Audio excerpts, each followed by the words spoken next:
I would propose we move on to Molham Droubi. He is the from the Syrian Muslim Brotherhood, the Executive Committee, and we will hear. Thank you, Kamal. We will hear the perception of the Muslim Brotherhood in the Syrian revolution. So thank you very much for being here with us, and I will power up the beamer. Thanks. And if he starts my presentation, I'd like to draw your attention that I have two challenges. The first challenge is to keep you awake. And the second challenge, to convince you that the Brotherhood are good people. So the presentation that I will give you now is by no means a marketing to the Muslim Brotherhood. In fact, I was requested to give a Muslim Brotherhood point of view on the Syrian revolution. Otherwise, I would have preferred to talk from a national perspective. I'm also a member of the Syrian National Council, General Secretaries. Okay, so how do I go from one slide to another? This one, all right. My name is Molham Droubi. I am an executive within the leadership, we call it the leadership of the Syrian Muslim Brotherhood. The contents of my presentation are mainly 3 points. The first one is, as quick as I could make it, an overview of the Syrian revolution. And the second point, some important questions that I think you will ask me, so I will answer before you ask me. And the third one, very briefly, how would you help us, not the Muslim Brotherhood, but the Syrian children? The first set of items, which is an overview of the Syrian revolution, there are 7 points. Why Syria? Then how did the Syrian revolution start? My colleagues, Walid and Kamal, they touched on that. And then from our perspective, what are the phases of the Syrian revolution? There are 4 phases, in our opinion. And then what was and what is and what will be the role of the Muslim Brotherhood in the Syrian revolution. And the 5th one, where is the revolution now? Where do we stand? What are the challenges? And the $50,000 question, where is he? I have the answer to that. Why Syria? Syria and the Syrian revolution, because we love democracy as much as you do. People all over the world love freedom. Freedom is not only for the West, it's for the East, it's for the Middle East, it's for everybody. So the Syrians, after decades of oppression by Assad, the father and the son, they decided that they have a chance to go peacefully and ask and demand for the rights for freedom and democracy. That's mainly why the revolution started. The second reason, Syria has very unique geopolitical location. The neighboring countries, it's a bridge between Europe and the East. And the third reason, because we have a natural gas deposit in the Mediterranean Sea. It's about 800 billion cubic meters of natural gas in the Mediterranean Sea. This is not only for the Syrians. It goes all the way from the south, all the way to the north of the Mediterranean Sea. So people want to invest and use that gas. It started a revolution, one of the reasons. And that leads us to the conflicting agendas internally within the Syrians and externally within the international community. That becomes an obvious situation. Bashar Assad and his father before always reversed the truth using the media. He and his gangs showed the world that they are the victims, while the Syrian children, as my colleague Kamal showed you in the pictures, we are the victims. I am 50 years old now. by February 14th, I will become 50 years old. When I left Syria, I was 16 years old. And the reason I left Syria, I was not an MB at that time, 16 years old. The reason? Because I was one of the best students in the country. And the Ba'athis came to me and said, if you join the Ba'ath party, we'll give you an interview in the TV, we'll give you an interview in the newspapers, and you'll be a public figure. 16 years old child. I said, no, I'm not interested in politics. I want to keep doing my study. I want to be a good engineer. A week later, they came to my house. More than 200 soldiers from the military intelligence apparatuses to kidnap me, 16 years old. So I had to escape. I managed to escape to Egypt, and then to Saudi Arabia, and then to Turkey. And I became Muslim Brotherhood, not because I want to be a Muslim Brotherhood, but I want to knock down that regime. Because I know now how difficult it is for a child to leave his country, to leave his mother, for his mother to die while I am away and I could not be next to her when she died. That's why he is using the media to say the Muslim Brotherhoods are devils. The extremists are devils. The reality is we are the victims, he is the devil.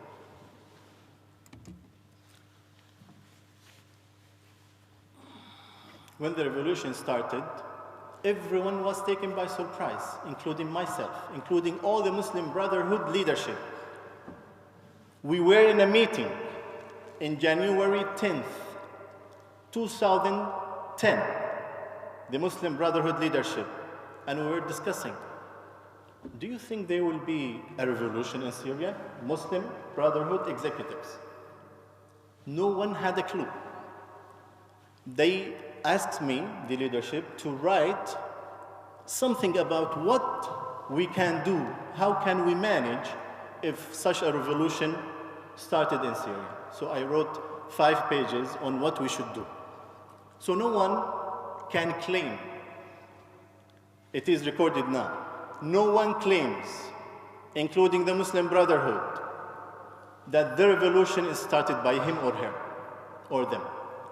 The revolution started by children, 10 years old children in Dara, writing on the walls, it's time for you to go, Bashar.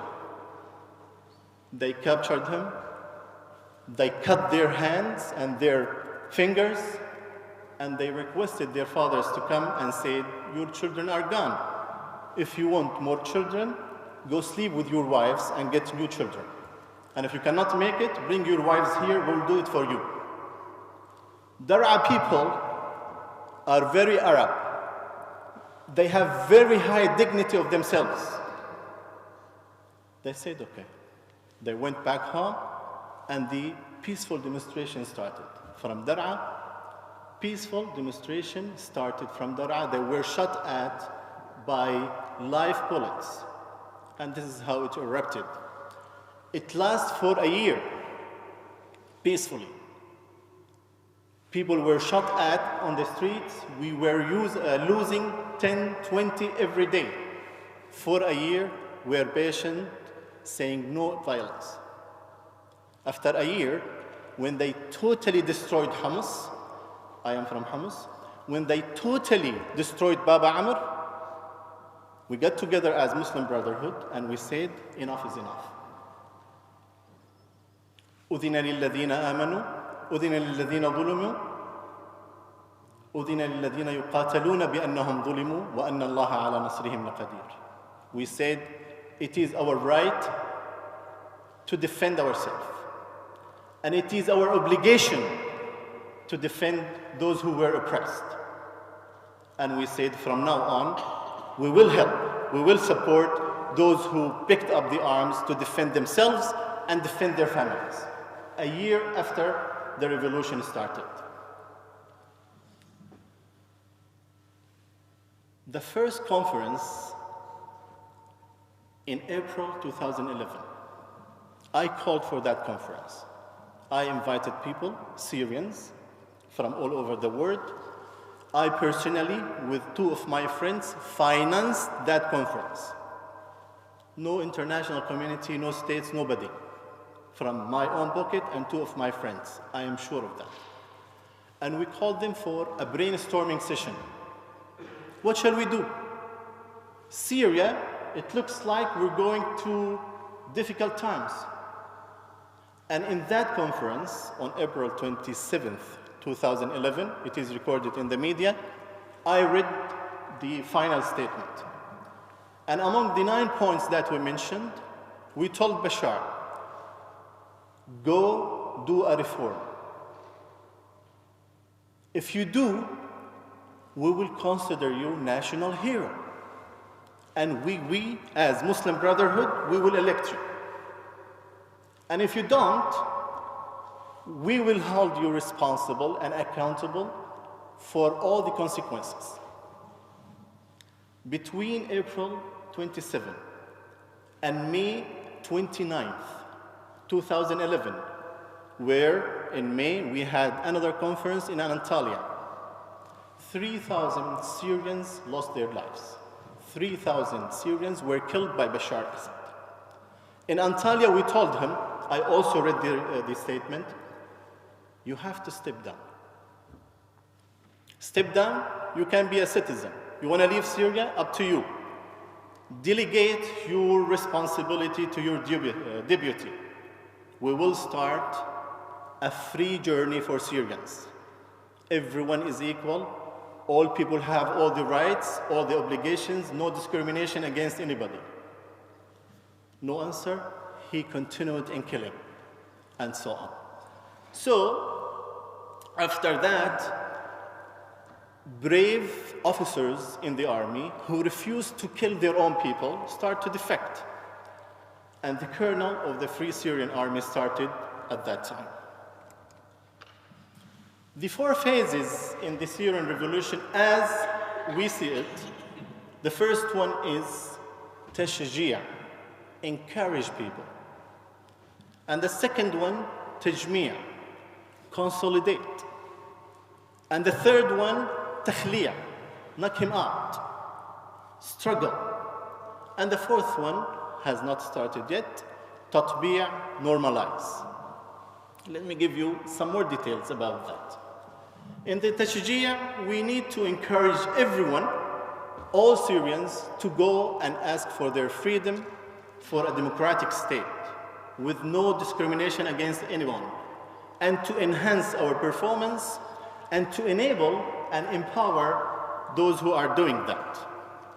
The second phase, which is consolidate, we started coordinating through tansiqiyat. When we say we, not the Muslim Brotherhood, the Syrians. The Syrians started coordinating tansiqiyat, collaboration between themselves, and cooperation, establishing corporates in order to support the Syrians. And this is where we started the SNC, the Syrian National Council, and other national institutions. And the third stage, which is we are still there, struggle. تخليع, نخلع من جذوره. Because he refused to step down. And there we need support from all the citizens, fellow citizens. We need support from the Arab world, and we need support from the international community. And the fourth stage is to normalize, where we want to, later on, after inshallah we have get rid of Bashar and his gangs, we need to have normal security in our country and our neighbors. We need to have normal unity in the country where everyone has freedom, democracy, equal rights, and equal obligations. And we need the Syrians to have normal life. We need those people who were students, went in demonstrations peacefully, and now they are leaders of militants. We want them to go back to their normal life. And finally, we need and we want to normalize our relationship with each other in Syria and our neighbors as well. This is showing how the mechanic is working. Encourage, consolidate, and corroborate. Those will lead, these three things will lead to the fourth phase, that is the normalization after Bashar Assad is in prison. What is our role in the Muslim Brotherhood in this revolution? The revolution in Syria is not, put like underline, not a brotherhood revolution. The revolution in Syria is not an Islamic revolution. The revolution in Syria is not an Arabic revolution. Where is Walid, the Kurdi brother? No, not you, other Walid from the Kurds. He was here around. It's not Arab. It's for all Syrians. Arab, Turkmen, Kurds, Ashuris, everybody. The revolution in Syria is truly Syrian revolution for all Syrians, and all Syrians have contributed to it. We, the Muslim Brotherhood, are only one of them. We are in the revolution. We contributed to the revolution like any other Syrians. To re-emphasize our priorities in the Muslim Brotherhood, in our strategies, in our plans, the priorities are as follows. Number one, Syria. Number two, the opposition unity. Number three is the Muslim Brotherhood, of course. So when there is any conflict of interests, Syria comes first. When there is any conflict in priorities, the unity of the oppositions comes second.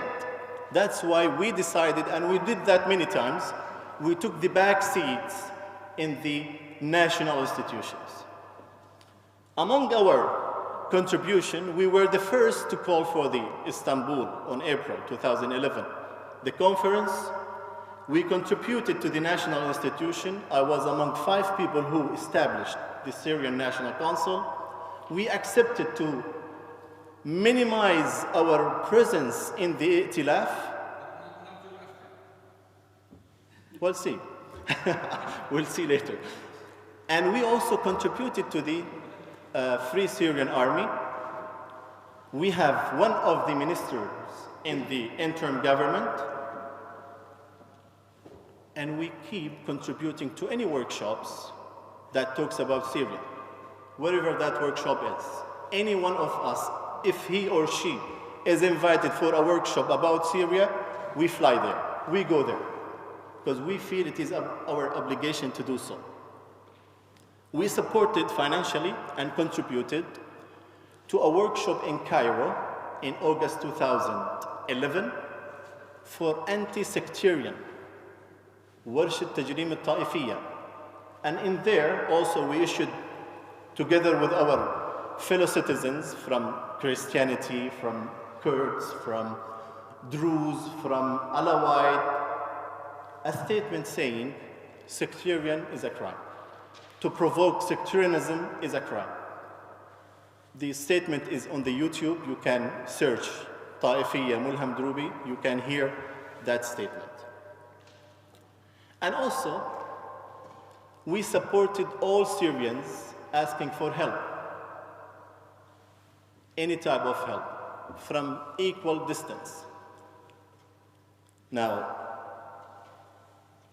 some people might claim this is not true. It is true. And if you want proofs, I can give you names where you can go and benchmark with them. Plans. Well, plans are never executed as planned to. You feel that you're gonna go for a journey, the sun is rising, you know, everything is fine, there is no challenges, there are no risks, there are no issues.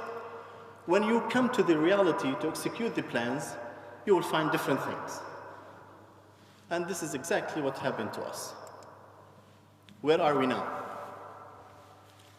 The encouraging phase still ongoing, very critical, to keep encouraging people because people get tired. The consolidation phase still going, but it is dynamic because people, they change from one organization to another, from SNC to Itilaf, from Itilaf they resign, from this and that, so it is dynamic. We keep consolidating. And the struggle, this is where we are now, we're facing real challenges. We'll talk about it later. With the Free Syrian Army, very dynamic. We have the risks and issues with the ISIS, which is the Daesh. Daesh is a big issue, used by Bashar, used by Tehran, to put obstacles in front of the Syrian revolution, not to win. Majority of them, of those Daesh people, are young people, came from all over the world. They want to defend Syrians. Sincere, but their leadership are penetrated. Those leaderships who have been penetrated by Syrian and Iranian intelligence services, unfortunately, are sending those young people to death and to kill our own people. Very, very unpleasant situation. Geneva II,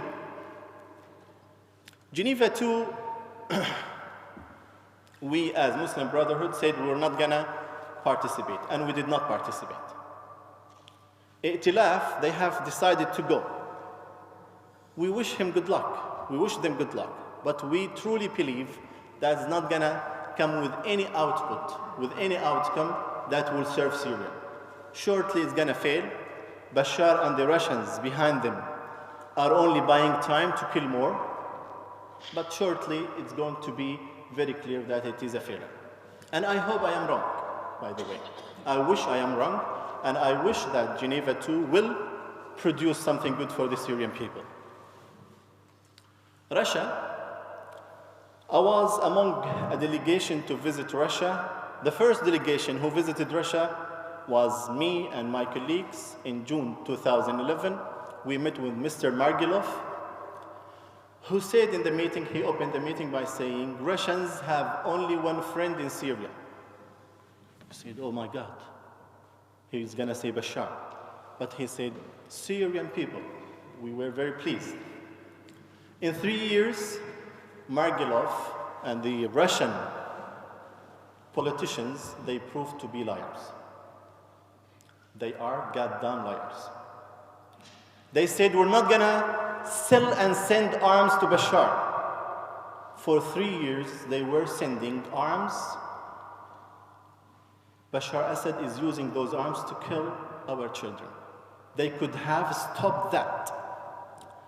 They took so many votes. Lately, 2 days ago, they used their veto to prevent food and medicine for those who were concealed in Homs al-Muhasara for 600 days not to receive food and medicine. They had a veto against that. So you can't tell where Russia is. Iran simply is our enemy. Why? Because they are killing our people. I don't care if he is Muslim or not Muslim. If he is killing my people, he is my enemy. As simple as this. And they could also stop that killing going on in Syria simply by pushing Bashar to step down or eliminating Bashar Assad. So Iranians are also my enemies. Challenges ahead of us. 3 types: most urgent, most complicated, and strategic challenges, future. The urgent one are those humanitarian issues. We have millions of refugees. We have millions of children who are not going to school. We have millions who have been replaced. We have millions, almost a million or 500,000, whom we have lost track of them. And also, among the urgency is the education crisis. Do you know what does it mean for 3 million children in Syria not to go to schools for 3 years? Imagine the generation that Syria is going to see. Those who cannot read, those who cannot write, those who have seen all types of crimes against them, against their mothers, against their daughters, against their sisters, being raped and killed. What do you expect of a generation like that? That generation is not risk for Syria only. It's a risk for you as well. Because those people, they know, they have lived where the international community, all of you, were able to support them and they did not, including me, including myself. They will have feelings for love for you and me, right? They will hate every single one of us. Children not being able to eat. Children die in front of their mothers and parents, or they have witnessed their mother dying and their sister being raped. Very risky, believe me, very risky. And terrorism. Well, terrorism, sometimes it is a reaction. Again, going back to those children. In 10 years' time, what do you expect them to be? Priests? Preaching for Christianity? Or preaching for Judaism? Or preaching for Islam, moderate Islam? Terrorism now, we are suffering like you do. Probably if Daesh see you or see me, they will kill me before they kill you. Terrorism is being used by Bashar al-Assad. The worst terrorist on earth is Bashar al-Assad. The worst. ألعن أشد وأرذل إرهابي موجود بالسطح الأرضي هو بشار الأسد. Bashar is the worst terrorist in the world. He used terrorists to kill American soldiers and European soldiers in Iraq. He's using the same to kill Syrians now.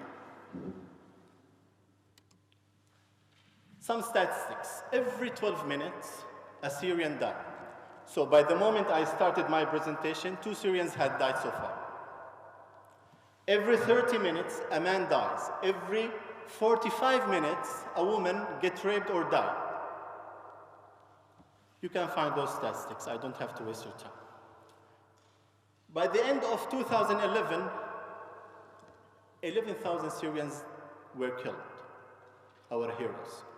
By end of 2012, 60,000 were killed.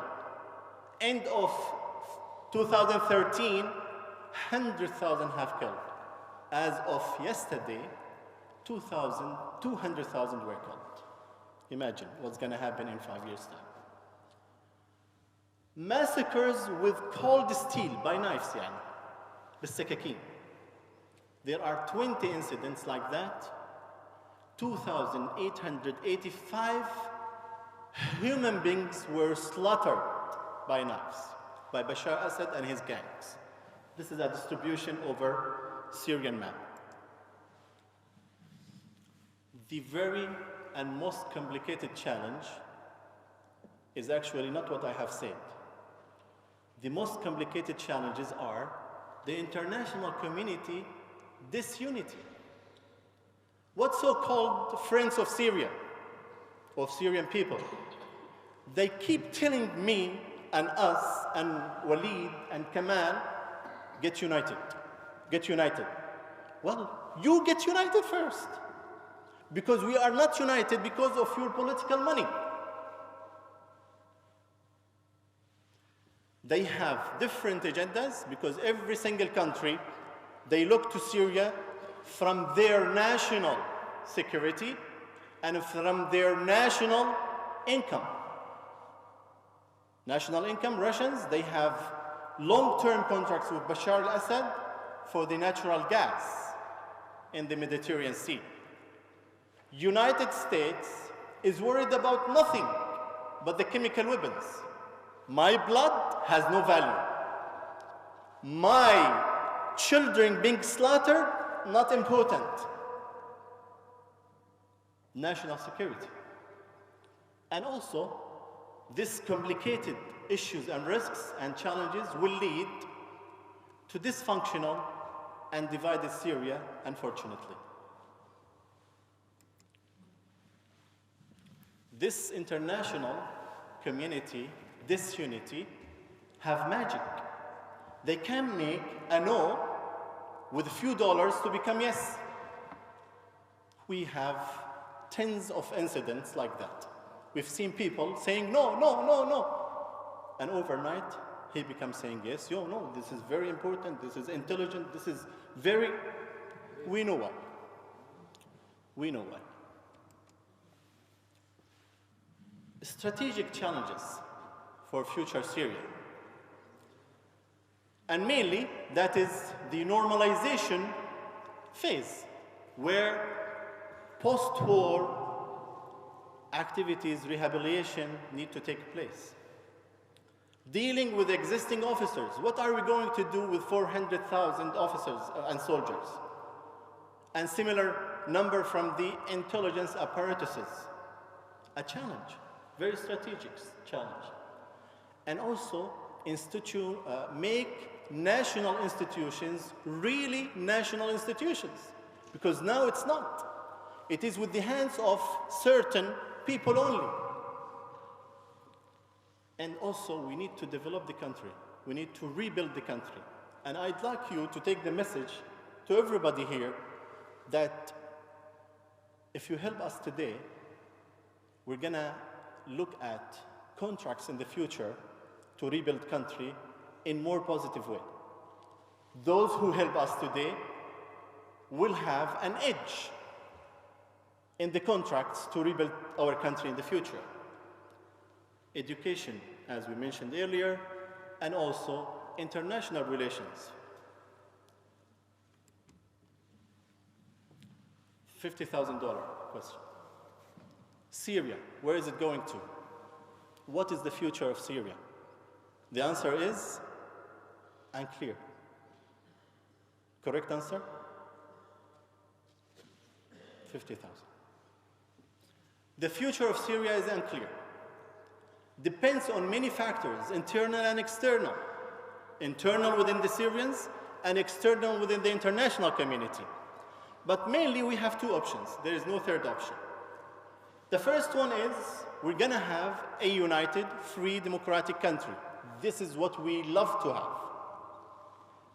And the second option, unfortunately, we're gonna have dysfunctional, divided country where all those components of the dysfunctional countries keep fighting.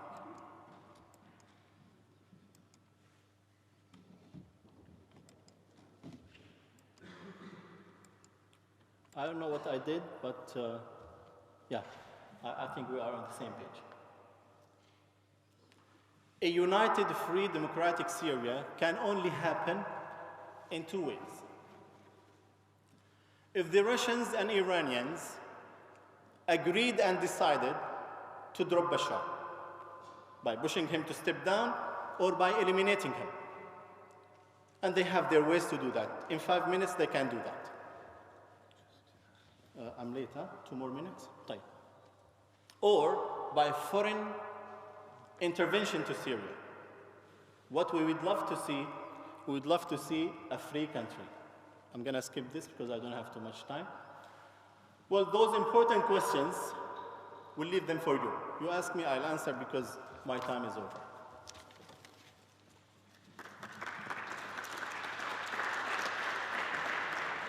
Thanks. Don't worry, your time is not over yet. But we just have to mind to watch a bit. So thank you for your very detailed and in-depth analysis and insight into the perception and the role of the Muslim Brotherhood in the Syrian revolution. Are there any questions from the audience? Please, would you like to come to the microphone or speak up?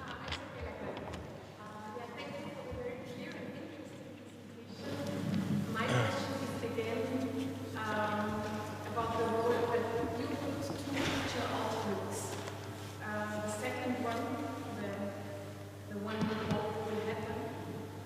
free, democratic, united country. Is for the Muslim Brotherhood the concept of autonomy, which we have been discussing, possible inside a free and democratic united country, or of the courts, of course, not country, or would it, or has there been a discussion process inside Kosovo, and where are you now? Thank you very much for the question. It's not because we are in a revolution, and the proof is in 2004, we, the Muslim Brotherhood, had issued, declared, and published our vision for Syria in the future.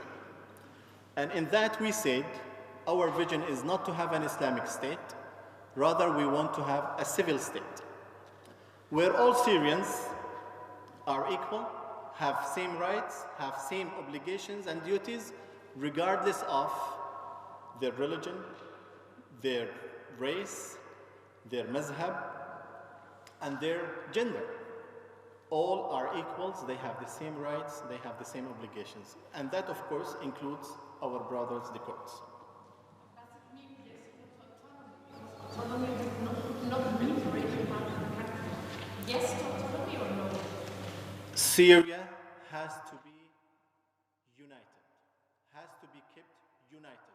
We could think of local administration, we could think of schools for minorities using their own language, we could think of having local elections, but at the national level, Syria is united.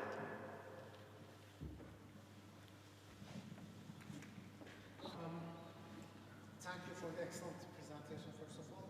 You said the future is unclear, and there are two options, which is united, free, democratic Syria or divided country. And the future of Syria at the moment is being discussed in Geneva 2, which these two options are being discussed. And you said we refrain from being part of Geneva 2. So, yes. Makes sense. Thank you very much. I'll try to make some clarification, hoping to lead to a sense in this statement. Geneva is not meant to lead to a free democratic country in Syria.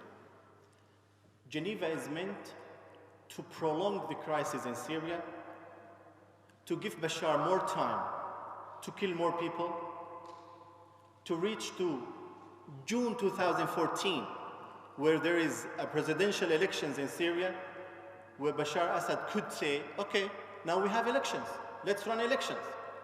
Let me give you a surprise. If in June 2014, things goes on as is now, and there is election in Syria, Bashar Assad will win. Not because it is transparent and free elections, but because those who would say no to Bashar do not exist. They are either in the refugee camps, or in the exile, or have been killed, or in the prisons. Bashar Assad, in reality, has a support of about 15%. In reality, if we run real, free, transparent elections, Bashar Assad might get 15% of the votes. That's mainly the Alawites, some of the Druze, some of the Christians, and some of the Sunnis. But by no means he will win a free, transparent elections. That's why we refused to go and participate in Geneva. Okay, so thank you very much, and because we're running a bit late and we would like to have a panel discussion with the narration of Alex Schmidt, I would ask Kamal and Walid to rejoin us, and we'll have a talk among the speakers, and then we'll see if we take a break then, or if we start with Tarafa's talk on Geneva 1 and 2. So Alex, I pass on the floor to you.